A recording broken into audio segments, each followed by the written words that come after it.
बाप रे बाप, कालच्या योगाच्या व्हिडिओला एवढ्या सगळ्या तुमच्या कमेंट येतील असं वाटलंच नव्हतं. हाय हॅलो नमस्कार, पायलच्या मिनी व्लॉगमध्ये सगळ्यांचं स्वागत आहे.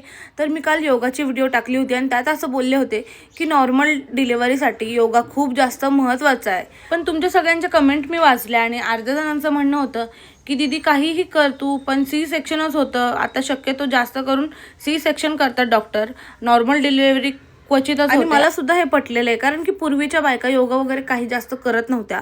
काही करत असतील, पण मला तर माहिती आहे की आमच्या मम्मीच्या काळात मम्मीने वगैरे तर आमच्या योगा कधी केला नाही, तरी त्यांची नॉर्मल डिलिव्हरी झाली आहे, कारण की त्यांचं घरकाम होतं, तोच त्यांचा योगा व्हायचा.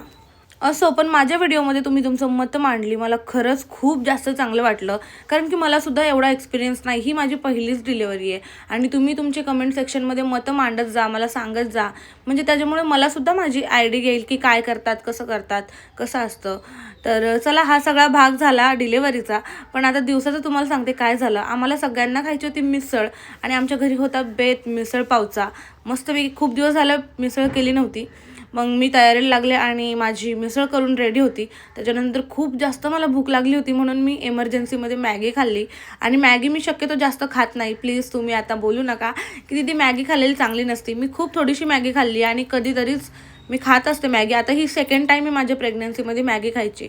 तर रात्री मस्त अशी मिसळ खाल्ली आम्ही सगळ्यांनी आणि असाच दिवस गेला. आणि हो, मिनी व्लॉग कसे वाटतात कमेंट करून नक्की सांगा. आणि हो, पेजला फॉलो करायला अजिबात नका विसरू.